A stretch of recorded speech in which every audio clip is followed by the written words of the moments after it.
जय श्री राम दोस्तों।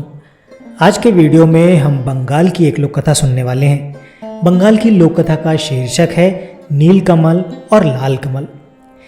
एक राजा की दो रानियां थीं। उनकी एक रानी राक्षसी थी, लेकिन ये बात किसी को मालूम नहीं थी। दोनों रानियों का एक एक बेटा भी था। अच्छी रानी के बेटे का नाम था कुसुम और राक्षसी रानी के बेटे का नाम था अजीत। दोनों में बहुत मेल था। राक्षसी रानी मन में काली थी, वो रक्त पिपासु थी। दोनों भाइयों का प्रेम उसे एक आंख नहीं सुहाता था। वो हमेशा इस ताक में रहती थी कि कब सौत के बेटे को मारकर उसके नरम नरम मांस का शोरबा बनाकर पिएगी। उसकी मंशा को उसका सगा पुत्र बहुत अच्छी तरह समझता था, अतः वो कभी कुसुम का साथ नहीं छोड़ता था। गुस्से से राक्षसी रानी दांत पीसती रहती थी। मौका न मिलने से वो दोष त्रुटि ढूंढती, अपनी दृष्टि शक्ति से सौत का खून चूसती रहती। फलता अच्छी रानी दुर्बल होती गई और एक दिन उसने बिस्तर पकड़ लिया। 2-3 दिनों में उसका देहांत हो गया। सारे राज्य में शोक छा गया, परंतु असल कारण किसी को मालूम न था। राक्षसी रानी कुसुम को तो सताती ही थी, अपने पुत्र को भी उसका साथ देने के लिए धिक्कारती रहती। एक दिन अजीत ने कुसुम से कहा, भैया जाने दीजिए, हम लोग उनके पास और नहीं जाएंगे। उन लोगों ने उस राक्षसी माँ के पास जाना बंद कर दिया, परंतु राक्षसी माँ का अत्याचार फिर भी जारी रहा। अजीत अपने दिल को कड़ा कर सब सहता रहा, पर नरम दिल वाला कुसुम धीरे धीरे सूखता चला गया। रानी ने जब देखा कि उसका सगा बेटा ही उसका शत्रु बन गया है, तो वो एकदम जल भुन गई। एक रात राजा के हाथी खाने में एक हाथी की मौत हो गई, घुड़साल में एक घोड़ा मर गया और गौशाला में एक गाय मृत पाई गई। राजा का गुस्सा 7वें आसमान पर चढ़ गया। दूसरी रात राजमहल में शोरगुल सुनकर राजा चिहुक कर उठे और तलवार लेकर अपने कमरे से बाहर निकले। सोने के पलंग पर अजीत और कुसुम सोए हुए थे। एक बड़ा राक्षस कुसुम को उठा लाया। इससे पहले कि राजा कुछ करते, रानी ने अपना एक केश तोड़कर राजा पर फेंक दिया। राजा वहीं जड़ हो गए। उसकी आंखों के सामने राक्षस कुसुम को खाने लगा। राजा की आंखों से अश्रुधार बह निकली, पर वे उसे पोंछ नहीं सके। उनका शरीर थर थर कांप रहा था, पर वे बैठ भी ना सके। रानी अट्ठहास करती रही। अजीत की नींद टूट गई। उसने देखा कि कुसुम भैया पास में नहीं है।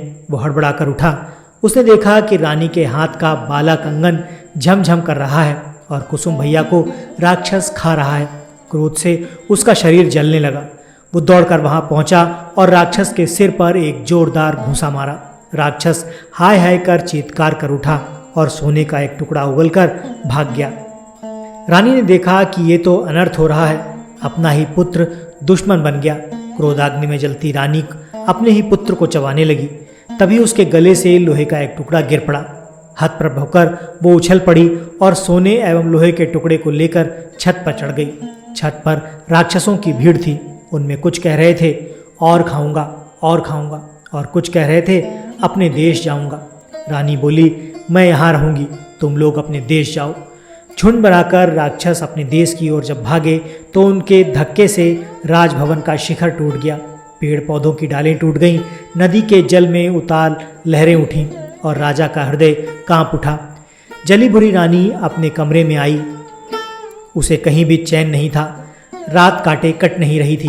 अंत में उसने अपनी जादुई आराम छड़ी और जिराम छड़ी को जला दिया और आसमान में उड़ती हुई एक नदी के किनारे उतरकर एक बांस वन में एक स्थान पर सोने के टुकड़े एवं लोहे के टुकड़े को गाड़ दिया। फिर निश्चिंत होकर वो घर वापस लौट आई। दूसरे दिन राजा ये देखकर हैरान रह गया कि पूरे महल में जगह जगह हड्डियों के ढेर, रास्ते में भी सर्वत्र हड्डियां बिखरी हुई हैं। पूरे देश में राक्षसों ने आतंक फैला रखा है। राक्षस का कोई मार्ग नहीं। जब लोगों ने सुना कि राक्षसों ने राजपुत्रों को भी खा लिया, तो सब झुंड का झुंड बनाकर राज्य छोड़कर भागने लगे। राजा जड़ हो गए। उनके राज्य में राक्षस छा गए। नदी किनारे बांस वन में एक किसान बांस काटने गया। एक बांस के चीरने पर उसे 2 अंडे दिखे। उसे समझ में नहीं आया कि वे अंडे सांप के थे या किसी और प्राणी के, अतः उसने अंडों को फेंक दिया। अंडे टूट गए। लाल रंग के अंडों से एक लाल रंग का राजपुत्र और नीले रंग के अंडे से नीले रंग का राजपुत्र प्रकट हुआ। माथे पर मुकुट, हाथ में नंगी तलवार लिए दोनों राजपुत्र वायुवेग से वहां से चले गए। डर से किसान मूर्छित हो गया। जब उसे होश आया तो उसने देखा कि लाल अंडे का खोल सोने का और नीले अंडे का खोल लोहे का बनकर वहां पड़ा हुआ है। किसान ने लोहे वाले खोल से अपने लिए एक हंसिया और सोने वाले खोल से अपनी पुत्र वधू के लिए एक बाजूबंद बनवा दिया। दोनों राजपुत्र चलते चलते एक राज्य में पहुंचे। वहां बड़े बड़े राक्षसों से लोग डरे और सहमे रहते थे। राजा रोज मंत्री नियुक्त करते, पर राक्षस उन्हें भी खा जाते और उसके परिवार के लोगों को भी खा जाते। राजा ने घोषणा कर दी कि जो कोई भी जोड़ा राजपुत्र राक्षसों का संहार करेगा उसके साथ परी की तरह जुड़वा राजकुमारियों का ब्याह कर दिया जाएगा एवं उसका राजत्व भी उन्हें मिलेगा। अनेक जोड़ा राजपुत्र आए, पर राक्षसों ने उन्हें भी खा लिया। लाल कमल और नील कमल राजा के समक्ष उपस्थित होकर बोले, हम लोग राक्षसों को मारने के लिए आए हैं। उन्हें देखकर राजा के मन में आशा निराशा के भाव उठे। अंत में वे बोले, ठीक है। नील कमल और लाल कमल नंगी तलवारें लेकर एक कमरे में छिपकर बैठ गए। धीरे धीरे रात गहराने लगी। कोई भी राक्षस नहीं था और एक पहर बीता तब भी कोई नहीं आया। आधी रात बीतने पर कोई नहीं आया। दोनों राजपुत्रों को नींद आने लगी। नील कमल ने लाल कमल से कहा, भैया मैं सो जाता हूँ, बाद में मुझे जगाकर तुम सो जाना। राक्षस आकर अगर नाम पूछे तो मेरा नाम पहले बताना, अपना नाम पहले मत बताना। ये कहकर नीलकमल सो गया। थोड़ी देर बाद दरवाजे पर दस्तक हुई। लाल कमल तलवार को मजबूती से पकड़कर सावधान हो गया। राक्षस आए। शायद रोशनी में उन्हें ठीक से दिखाई नहीं देता था, इसलिए एक ने कहा, रोशनी बंद करो। लाल कमल बोला, नहीं। राक्षसों में जो सबसे बड़ा था गुस्से में से गों गों करने लगा। बोला, घर में कौन जाग रहा है? सारे राक्षस किच किच करते हुए बोले, कौन जाग रहा है, कौन जाग रहा है? लाल कमल ने कहा, लाल कमल से पहले नील कमल जाग रहा है, और जाग रहा है तलवार, जाग रहा है घी का दिया, किसका आया है काल। नीलकमल का नाम सुनते ही राक्षसगण डर से 3 कदम पीछे हो गए। नीलकमल अपने पूर्व जन्म में राक्षसी रानी के गर्भ से पैदा हुआ था। उसके शरीर में राक्षस का ही खून दौड़ रहा होगा। राक्षस इस बात को जानते थे। सब ने कहा, अच्छा तुम नीलकमल हो भी या नहीं, इसका प्रमाण दो। राक्षसों ने अनेक चतुराई से उससे प्रमाण मांगना आरंभ किया। राक्षसों के लीडर ने कहा, तुम लोग अपने नाखून दिखाओ।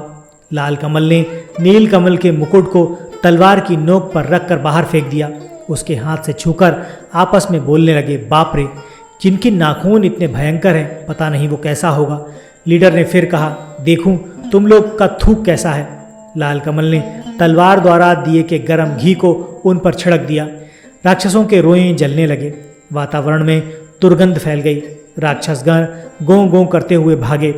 थोड़ी देर बाद फिर आकर वे बोले, तुम लोग अपनी जीभ दिखाओ जरा। लाल कमल ने अपनी और नील कमल की तलवारों को दरवाजे की फांक के बाहर निकाल दिया। राक्षसों के लीडर ने दोनों तलवारों को अपने हाथों से कसकर पकड़ लिया और सभी राक्षसों से उसने कहा, अब मैं जीभ को खींचकर उखाड़ लूंगा, तुम लोग मुझे पकड़कर खूब जोर से खींचना। सबने जोर लगाकर खींचा। फिर क्या था, नंगी तलवार की धार से उसके दोनों हाथ कट गए और काले रक्त की धारा बहने लगी। चिल्लाते हुए सभी राक्षसों के सिरों को लांघकर लीडर राक्षस भाग गया। बहुत देर बाद लीडर राक्षस फिर से वहां आया और पूछा, कौन जाग रहा है, कौन जाग रहा है। बहुत देर तक किसी राक्षस की आहट न पाकर लाल कमल निश्चिंत हो गया। उसे नींद आने लगी। उस अवस्था में उसके मुख से निकल गया, लाल कमल जाग रहा है, और उसकी बातें मुंह में ही रह गईं। दरवाजा तोड़कर सभी राक्षस लाल कमल पर टूट पड़े। घी का दीपक उलट गया। लाल कमल का मुकुट गिर गया। वो चीत्कार कर बोला, भाई। नील कमल की नींद टूट गई। उसने देखा राक्षस हैं। अंगड़ाई लेते हुए उसने कहा, आराम छड़ी विराम छड़ी, जाग रहा है रे कौन, देख जरा दरवाजे पर मेरी नींद तोड़ रहा है कौन। नीलकमल की आवाज़ सुनते ही सारे राक्षसों की सिट्टी पिट्टी गुम हो गई। वे अधमरे हो गए। नीलकमल ने घी के दिए को जलाया, फिर सभी राक्षसों को तलवार से काट डाला। राक्षसों को मारकर हाथ मुंह धोकर दोनों निश्चिंत होकर सो गए। दूसरे दिन सुबह राजा ने देखा दोनों राजपुत्र एक दूसरे के गले में हाथ डाले सो रहे हैं। उन्हें ऐसा लगा मानो 2 लाल अड़हुल के फूल हैं। वे चारों ओर राक्षसों की लाशें पड़ी हुई थीं। देखकर राजा गदगद हो गया। दोनों भाइयों को राजकन्या और राजपाट मिल गया। उधर राक्षसी रानी ने राजभवन में अपना आधिपत्य जमा लिया। आई राक्षस एवं काई राक्षस नामक 2 राक्षस दूतों ने उन्हें राक्षसों की मरण कथा की सूचना दी। सुनकर रानी हतप्रभ होकर अपनी छाती पीटने लगी और बोली, आई रे काई रे, अब तो मैं नहीं बचूंगी रे। राक्षसी रानी के कहने से आई काई दोनों राक्षस दूत सिपाही का वेश धारकर नीलकमल और लाल कमल की राजसभा में गए और बोले, छाती में कील पीठ में कील, हमारे राजा को जब तक राक्षसों के सिर का तेल नहीं दिया जाएगा उनकी बीमारी दूर नहीं होगी। लाल कमल नीलकमल ने कहा, ठीक है, तेल ला दूंगा। नई तलवारों में धार देकर दोनों भाई एक जंगल में पहुंचे। एक विशाल बरगद के पेड़ के नीचे विश्राम के लिए बैठ गए। पेड़ पर एक बेगमी पक्षी का घोंसला था। बेगमा ने बेगमी से कहा, काश कोई दयालु व्यक्ति होता जो अपने 2 बूंद रक्त से हमारे बच्चों के प्राणों की रक्षा करता। ये सुनकर लाल और नील ने कहा, पेड़ पर कौन बातचीत कर रहा है, हम लोग अपना रक्त दे सकते हैं। ये सुनकर बेगमी खुशी से आह आह करने लगी। बेगमी नीचे उतरा। दोनों भाइयों ने अपनी उंगली चीरकर उसे खून दिया। खून लेकर बेगमा ऊपर चला गया। थोड़ी देर बाद सौ सौ करते हुए बेगमा के 2 बच्चे नीचे उतर कर बोले, हमारे प्राण बचाने वाले राजपुत्र, तुम लोग कौन हो, हम तुम्हारे लिए क्या कर सकते हैं, बोलो। नील लाल ने कहा, हमें किसी चीज़ की ज़रूरत नहीं, बस तुम लोग जीवित रहो। बेगमा बेगमी के दोनों बच्चों ने कहा, ठीक है, पर तुम लोग जाओगे कहाँ, चलो हम तुम्हें पीठ पर बैठाकर वहाँ छोड़ आते हैं। दोनों राजपुत्र उनकी पीठ पर बैठ गए। देखते ही देखते तीव्र गति से वे हू कर उड़ने लगे। नदी नाले जंगल पहाड़ सूर्यचंद्र को पीछे छोड़ वे शून्य में उड़ने लगे। 7 दिन 7 रात तक लगातार उड़ने के बाद 8वें दिन वे एक पहाड़ी पर उतरे। पहाड़ के नीचे मैदान के उस तरफ राक्षसों का देश। नीलकमल ने कुछ उड़द के दाने चुनकर लाल कमल के कोंच में रखते हुए कहा, लोहे की उड़द चबाने के लिए वे कहेंगे तो इसे चबाना। उसके बाद वे आगे बढ़ने लगे। मैदान को पार करते ही राक्षसों के एक दल ने उन्हें घेर लिया और चिल्लाने लगे, हाउ माऊ काऊं, मानुस गंध पाऊं, पकड़ पकड़ कर खाऊं। उन्हें देखते ही नीलकमल ने चिल्लाकर कहा, नानी माँ, हम लोग आए हैं, तुम्हारा नीलकमल, गोद में उठाकर हमें ले चलो। ठहरो ठहरो, रुको रुको, कहकर सभी राक्षसों को रोककर लंबे लंबे हाथ पैर वाली विशाल जटा वाली एक बूढ़ी राक्षसी ने आकर नीलकमल को गोद में उठा लिया और मेरा नीलू, मेरा नाती कहकर दुलार करने लगी। नानी के शरीर की दुर्गंध से नीलकमल को उल्टी आ रही थी। लाल कमल को देखकर वो बोली, तुम्हारे साथ वो कौन है रे? नीलकमल बोला, वो मेरा भाई है नानी, भाई। बूढ़ी बोली, तब मानुसगंध क्यों पा रही हूँ? अगर मेरा नाती नहीं तो लोहे की उड़द खाकर दिखाए। इसके बाद ही उसने अपनी नाक से 5 लोहे की उड़द निकालकर लाल नाती को खाने के लिए दी। लाल कमल को पहले से ही पता था। उसने चुपचाप लोहे की उड़द को अपने कपड़े में छुपा लिया और सचमुच की उड़द निकालकर कटर कटर करके चबाने लगा। बूढ़ी राक्षसी को विश्वास हो गया कि लाल कमल उसका ही नाती है। खुशी से वो गदगद हो गई। दोनों नातियों को गोद में लेकर वो दुलार करने लगी, लेकिन लाल कमल के शरीर से मानुसगंध पाकर उसकी जीभ में पानी आने लगा। लेकिन अपने नाती को वो कैसे खा सकती थी? अतः दोनों को लेकर वो अपने घर चली आई। उस पूरे देश में सिर्फ राक्षस भरे हुए थे। चारों ओर राक्षस कुलबुला रहे थे। पृथ्वी से मनुष्य, जीव जंतु आदि को मारकर पूरे देश में बिखरा दिया था।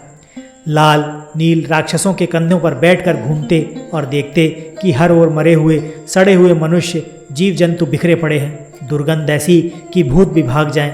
लाल ने कहा, भाई लगता है सारी पृथ्वी उजाड़ हो गई। नीलकमल चुप रहा, लेकिन उसने मन ही मन ठान लिया कि पृथ्वी को अब इन राक्षसों से बचाना होगा। जब रात गहरी हो गई तब सब निशाचर राक्षस अपने बाल बच्चों के साथ 7 समुद्र पार सभी राज्य में उत्पात मचाने, मनुष्य जीव जंतुओं को मार कर लाने के लिए चले गए। तब नीलकमल लाल कमल को साथ में लेकर राजमहल के दक्षिण की ओर स्थित एक कुएं के पास पहुंचा। वहां उसने लाल कमल से कहा, भैया मेरे कपड़ों को पकड़ो। कपड़े देखकर नीलकमल कुएं में उतरकर तलवार और एक सोने का डिब्बा लेकर बाहर निकला। डिब्बे को खोलते ही जीवन काठी एवं मरण काठी नामक एक ततैया और एक ततई बाहर निकले। जीवन काठी में राक्षसों के प्राण एवं मरण काठी में उस रानी राक्षस के प्राण बसते थे। नीलकमल ने जीवन काठी को अपने पास रखा एवं लाल कमल को मरण काठी थमा दी। जब दोनों ततैयों के शरीर में हवा लगी तब राक्षसों को घबराहट होने लगी। पृथ्वी पर जड़ पड़े राजा के देश में राक्षसी रानी नींद में लुढ़क गई। पृथ्वी पर गए राक्षस तेज कदमों से नदी पर्वत लांग कर लौटने लगे। ये देख नीलकमल ने जीवन काठी ततैये के 2 पैर तोड़ दिए। सारे राक्षसों के दोनों पैर टूट गए। राक्षस दोनों हाथों के बल तेज गति से आने लगे। ये देखकर नीलकमल ने ततैये के बाकी दोनों पैर भी तोड़ दिए। सारे राक्षसों के दोनों हाथ कटकर भी गिर गए। हाथ नहीं, पैर नहीं, फिर भी राक्षस हाउ माऊ काऊ 7 शत्रुओं को खाऊं कहते हुए लुढ़कते लुढ़कते आगे बढ़ने लगे। तब नीलकमल ने तलवार से जीवन काठी नामक उस ततैये के सिर को काट दिया। इसके साथ ही सारे राक्षसों के सिर कटकर लुढ़कने लगे। बूढ़ी राक्षसी का सिर छिटक कर नीलकमल और लाल कमल के पास आकर गिरा। नीलकमल और लाल कमल ने उस बूढ़ी राक्षसी के सिर को एक नर कपड़े में बांधा और मरण काठी नामक ततैये के सोने के डिब्बे में डालकर बेगमा बेगमी को पुकारा। 3 माह 13 दिनों के बाद दोनों भाइयों के पैर अपने देश में पड़े। सर्वत्र उनकी जय जयकार होने लगी। नीलकमल और लाल कमल ने कहा, कहाँ हैं वे सिपाही लोग, दवा ले जाओ। लेकिन वे तो सिपाही नहीं, राक्षस थे। वे लोग उसी दिन मर गए थे। नीलकमल एवं लाल कमल ने छाती में कील, पीठ में कील वाले राजा के देश में अपने सिपाहियों द्वारा राक्षसनी का सिर भिजवा दिया। सिर को देखते ही राक्षसी रानी अपने वास्तविक रूप में आ गई और गुस्से में लाल पीली होती हुई अविलंबित नीलकमल और लाल कमल के राज्य में पहुंच गई। लाल कमल ने मरण काठी नामक ततैये को सोने के डिब्बे से बाहर निकाला। उसे देखते ही राक्षसी रानी के प्राण उड़ गए। राक्षसी रानी के मरते ही जड़ हो चुके राजा का रोग भी दूर हो गया। स्वस्थ होने पर राजा ने सारे राज्य में ढोल पिटवाया। प्रजाजनों ने आकर पूछा, हाय, हमारे राजकुमार अजीत और कुसुम कहाँ हैं? राजा ने भी दीर्घ श्वास छोड़ते हुए कहा, हाय, कहाँ हैं मेरे सुपुत्र? तभी राजभवन के बाहर ढाक ढोल बजने लगे। थोड़ी ही देर में नील कुसुम एवं लाल कुसुम एक दूसरे के गले में हाथ डाले राजा के सम्मुख उपस्थित हुए। राजा ने पूछा, क्या तुम लोग मेरे अजीत और कुसुम हो? प्राणगज एक स्वर में बोले, हाँ हाँ, यही हमारे अजीत और कुसुम है। उसके बाद दोनों राज्य एक हो गए। नील कुसुम और लाल कुसुम ईलावती और लीलावती के साथ दोनों राज्यों में शासन करते हुए सुखपूर्वक रहने लगे। तो दोस्तों, ये थी नीलकमल और लाल कमल की कहानी आपको कैसी लगी कमेंट करके ज़रूर बताइए। वीडियो पसंद आया है तो इसे लाइक करके चैनल को सब्सक्राइब कर दीजिएगा। हम मिलते हैं आपसे अपने अगले वीडियो में ऐसी ही किसी रोचक कहानी या फिर लोक कथा के साथ। वीडियो देखने के लिए आपका बहुत बहुत धन्यवाद। जय श्री राम।